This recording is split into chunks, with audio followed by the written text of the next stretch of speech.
मेरा नाम सुदामा मिश्रा है। मैं जिला सीतापुर, तहसील मिश्रिक, थाना स्पंदना, ग्राम सभा आमा घाट का हूँ रहने वाला। और मैं इस देश का ब्रांड एम्बेसडर, लेबर अड्डे का ब्रांड एम्बेसडर हूँ।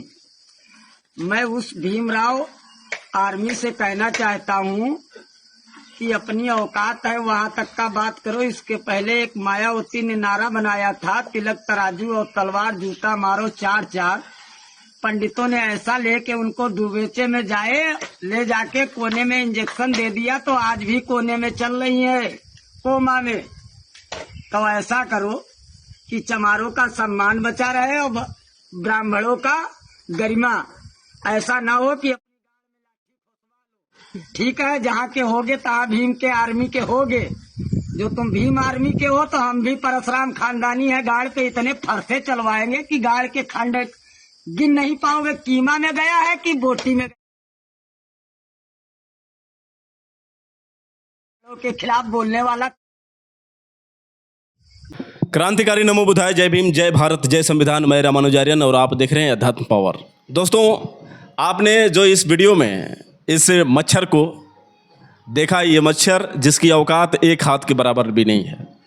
एक हाथ मारे तो ये सीधे आसमान में जाएगा, लेकिन इसकी हिम्मत देखिए किस तरह से ये भीम आर्मी और बहन जी को गाली देता हुआ नजर आ रहा है। और आपको बता दें कि इसके ऊपर कहीं न कहीं ये मनवादी सरकार का हाथ तो ज़रूर है, जो इसकी आवाज़ इतनी तेज़ है। क्योंकि ये जो गाली दिया था और गाली देने के बाद इसका वीडियो वायरल हुआ, भीम आर्मी ने तुरंत एक्शन लिया और इसको पकड़कर सीधे थाने में लेकर गई। उसके बाद इस पर एफआईआर दर्ज किया गया और तुरंत ये कहीं ना कहीं थाने से छूट भी गया। देखिए, उधर प्रयाग हिंसा में बेकसूर जितने भी भीम आर्मी के तमाम साथी, उन साथियों को पुलिस वालों ने जबरन पकड़कर गिरफ्तार किया है और यहाँ तक कि उन पर से लागू करते हुए गैंगस्टर एक्ट भी लगा दिया है।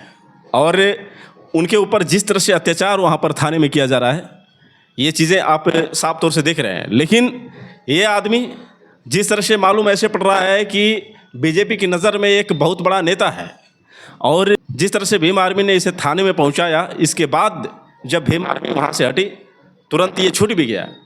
सोचने वाली बात है साथियों। अब इससे आप समझ सकते हैं कि सत्ता का पावर क्या होता है। क्योंकि आप देख रहे हैं कि किस तरह से ये बंदे ने गाली दिया है, और इतनी बुरी तरीके से गाली दिया है कि अगर यही कोई बहुजन समाज का आदमी किसी राम या फिर किसी देवी देवताओं पर या फिर इन ब्राह्मणवादियों पर किसी भी प्रकार की गाली दी होती तो शायद उसकी ज़मानत कभी नहीं होती। लेकिन आप समझ सकते हैं कि सत्ता का पावर क्या होता है। ये वही ब्राह्मण हैं जिन ब्राह्मणों को लोग पूजनीय कहते हैं।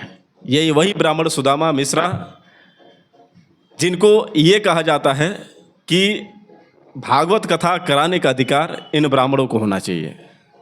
क्योंकि अभी मुक्तेश्वरानंद ने जिस तरह से बयान दिया था कि अगर आप कथा कराने चाहते हो तो आप अपने घर पर किसी को कथा सुनाते हैं, लेकिन सार्वजनिक जगह पर अगर कथा करानी हो तो उसमें कहीं ना कहीं ये जो अधिकार है सिर्फ ब्राह्मणों को है, क्योंकि शास्त्र यही बताता है, और इसका अधिकार कहीं ना कहीं सिर्फ ब्राह्मणों को है।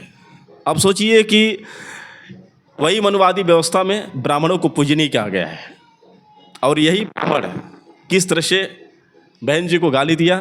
एक तरफ बहन जी भी बोल रहा है और दूसरी तरफ गाली भी दे रहा है।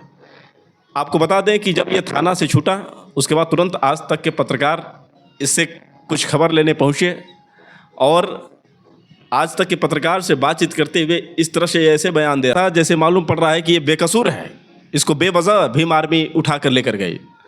और अभी भी वो चैलेंज कर रहा है कि हम परशुराम खानदान के हैं, अगर हम अपने पर आ जाएं तो नानी याद दिला देंगे। पहले आप इसका वो बयान सुनिए, फिर उसके बाद हम आपसे बात कर रहे हैं। काफी लोग वहां से आ रहे थे और सुल्तानापुर के रास्ते के सामने हमको मिलके कई लोगों ने फिर धक्का मुक्की किया, मारा नहीं, और वो खींचते हुए हमको थाने को लाए। लेकिन ये काम प्रशासन का है। ऐसे जो काम करेंगे तो हम भी ब्राह्मण हैं, हमारे उनके पास 100 बना सकते हैं तो हम 1000 बना सकते हैं, इतना हम बता रहे हैं। तो इसको अन्यथा यहीं पे दाब दिया जाए, अन्य टिप्पणी करने पे भूचाल भी आ सकता है। हम तो बता ही चुके, हम परशुराम के खानदानी हैं, डरते भी हैं और निडर भी हैं। ये हमारे दिल में जिगर है। आपकी बातों से लग रहा है कि आप कहीं शर्मिंदगी नहीं महसूस नहीं, कर रहे हैं। शर्मिंदगी, शेर कभी शर्माता है ही नहीं। शेर जो होता है वो हमेशा मैदान में शिकार करता है। हम संधने में घूम रहे थे, हमारे पे कोई वार करने की दम ही नहीं, और दम होती तो हम वहाँ पे जाते क्यों। हमको प्रॉपर संधने कस्बे के अंदर गिरफ्तार किया गया। मगर जैसा आपने टिप्पणी मायावती के लिए किया, जो पूर्व मुख्यमंत्री रह चुकी हैं, बसपा सुप्रीमो रह चुकी हैं, जी। उसकी क्या जरूरत पड़ गई आपको? उसकी ये पड़ गई सर, इनकी सरकार थी तब भी एक ही तिलक तराजू तलवार पंडित मारो जूताचार। हमने तो इन लोगों को वोट दे के बनाए थे कि बहन जी ने बहुत अच्छी हैं और भविष्य में आएंगी तो पंडितों का कल्याण करेंगी, लेकिन बहन जी ने फिर ऐसा किया कि वोट पा के इस हिसाब से चलने लगी कि हजारों पंडितों के कलेजे में लाठी खुसवा दिया, उसके बाद में जूता और लात करने लगी। ये पंडित की देन है सर। इस पृथ्वी पे जिसको उठाना है उसको पंडित उठाते हैं, जिसको गिराना है भी पंडित गिराते हैं, क्योंकि पंडित के ऐसा दिमाग न किसी को मिला है और न मिल सकता है। कहीं बाजारों में खरीदा नहीं जा सकता, ये बाजार में नहीं दिमाग मिल सकता। ये क्योंकि हम ब्राह्मणी कुल से पैदा हैं, तो इसलिए ब्राह्मणी की इज्जत हमारी माता और बहन है। और जो ऐसी टिप्पणी आएगी, जब मुख्यमंत्री मायावती बहन जी ने ऐसा बोल सकती हैं प्रेजेंट टाइम सीएम होके, तो मैं तो कम पढ़ा लिखा हूँ, बोल दिया तो उसके लिए सॉरी भी हमने बोले हैं। लेकिन जो ऐसा चलता रहेगा तो मैं तो बता चुका हूँ परशुराम का खानदानी हूँ। तो दोस्तों आपने देखा किस तरह से सुदामा मिश्रा अभी भी उसे लग रहा है कि मैंने कोई गलती नहीं की है। उसे अभी भी लग रहा है कि जो मैंने किया है वो ठीक किया है, और अभी भी बता रहा है कि जिस तरह से बहन जी ने पंडितों के साथ किया है वो कहीं ना कहीं ये बर्दाश्त करने वाली चीज़ नहीं है। तो दोस्तों समझ सकते हैं कि किस तरह से अत्याचार इस बीजेपी सरकार में हो रहा है।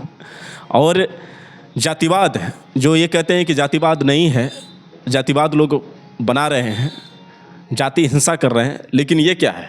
आप समझ सकते हैं कि एक ब्राह्मण को किस तरह से मान्यता दी जा रही है। नहीं तो इस मच्छर की ये औकात नहीं है जो ऐसी बातें बोल दे, क्योंकि एक उंगली के बराबर तो इसकी पसली है, और एक तमाचा जड़ दिया जाए तो ये फिर दोबारा उठे नहीं। और बातें ऐसे झाड़ रहा है जैसे मालूम पड़ रहा है कि दुनिया का सबसे बड़ा बाहुबली है ये, क्योंकि ये बता भी रहा है कि हम देश के ब्रांच एम्बेसडर हैं, लेबर डिपार्टमेंट का ये ब्रांच एम्बेसडर है, क्योंकि इसको पद कहीं ना कहीं योगी आदित्यनाथ दिए होंगे और इसीलिए इसके सीने चौड़े हैं। चौड़ा तो है नहीं, एक हाथ का ये सीना है इसका, लेकिन जिस तरह से ये बंदा झाड़ रहा है जैसे मालूम पड़ रहा है कि ये बीजेपी का सांसद है। और इसकी पर्सनालिटी देखिए, एक अंडरवियर पर किस तरह से शान से बैठा हुआ है। इसकी हड्डियां देखिए, पता नहीं क्या खाता होगा ये, खाने के लिए तो दो अनाज है नहीं, और बातें इतनी बड़ी बड़ी।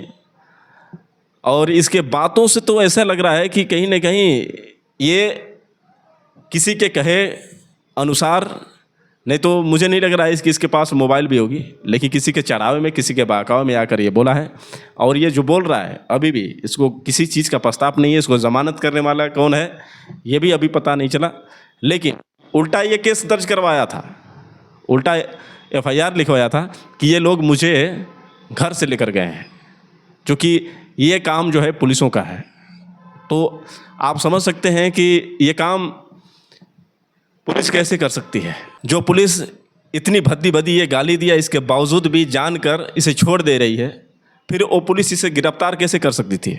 भीम आर्मी ने इस पर SC ST एक्ट भी लगाया, लेकिन क्या हुआ, बंदा छूट गया और ऐसे बयान दे रहा है। मुझे तो कहीं ना कहीं डर इस बात का है कि कहीं ना कहीं इसे टिकट ना दे दे बीजेपी, क्योंकि ऐसा ही होता है।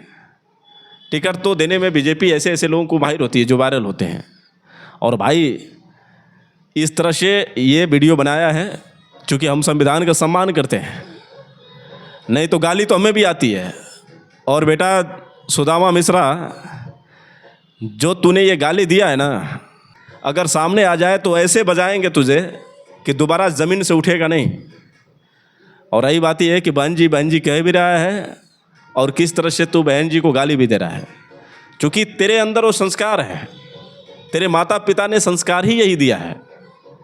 तुम दूसरों को संस्कार सिखाने की बात कर रहे हो, तुम्हारे अंदर खुद क्या संस्कार भरा है, क्योंकि किसी को बहन भी कर रहे हो और उसको गाली भी दे रहे हो, तो यानी तुम अपनी माँ बहन को गाली देते होगे।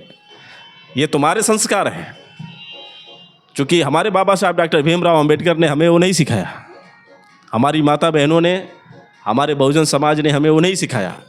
नहीं तो गाली जानते हम भी हैं, लेकिन देना नहीं जानते हैं, क्योंकि देना कहीं ना कहीं संवैधानिक अपराध है। क्योंकि हम संविधान को लेकर चलने वाले हैं। तुम मनुस्मृति को लेकर ढोने वाले हो, तुम परशुराम खानदान के हो, तो हम बाबा साहब के खानदान के। परशुराम पढ़ा लिखा था या नहीं तुम्हें नहीं पता है, लेकिन बाबा साहब कितने पढ़े थे तुम्हें अच्छी तरह से पता है। दुनिया के एकमात्र विद्वान बाबा साहब डॉक्टर भीमराव अंबेडकर, जिन्होंने 32 डिग्री हासिल की। तुम्हारे परशुराम खानदान में कोई है जो 32 डिग्री हासिल किया हो? तुम तो बेटा अनूठा छाप लग रहे हो, लेकिन तुम्हारे खानदान में कोई हो 32 डिग्री वाला तो बताना। और रही बात यह है कि गाली देने की बात, तो बेटा ऐसे ही गाली मत दिया करो, नहीं तो दोबारा बोल नहीं पाओगे। समझदार के लिए इशारा काफ़ी होता है। तो दोस्तों आपने देखा, लेकिन दुर्भाग्य इस बात का है कि जो बीएसपी के लोग हैं, जो चंद्रशेखर आज़ाद को लगातार ट्रोल कर रहे हैं, चंद्रशेखर आज़ाद को जो गाली दे रहे हैं और ये कह रहे हैं कि प्रयाग हिंसा जो है चंद्रशेखर आज़ाद ने करवाई है, तो उन तमाम बीएसपी के साथियों से मैं निवेदन करना चाहूँगा कि भाई कम से कम बहन जी को तो देवी मानते हो ना, तुम बहन जी को तो सम्मान करते हो ना, तुम बीएसपी को तो अपना मानते हो ना, लेकिन बहन जी को इस तरह से बेहुदा तरीके से इसने गाली दिया है, फिर भी तुम शांत हो यार। आकाश आनंद जो लगातार चंद्रशेखर आज़ाद पर बयान देते हैं, चंद्रशेखर आज़ाद को बोलते हैं, भाई अगर आपकी बुआ है ना और आप यदि अपनी बुआ का सम्मान करते हैं, तो ऐसे ऐसे दरिंदे जो गाली दे रहे हैं इस पर तो आवाज़ उठाओ यार, हद हो गई है। मतलब हमारी बहन जी पर कोई आँच ना आए, हमारे भीम आर्मी के लोग तुरंत एक्शन लेते हैं, इसके बावजूद भी तुम लोग भीम आर्मी वालों को गाली देते हो, चंद्रशेखर आज़ाद को गाली देते हो, लेकिन खुद बहन जी पर जब गाली आती है तो भी आप शांत रहते हो। तो धिक्कार है आकाश आनंद जी, कब बोलेंगे आप? और ऐसे ही लोग गाली देते जाएंगे तो फिर मैं यही कहना चाहूँगा कि लड़ो मत, एक हो जाओ।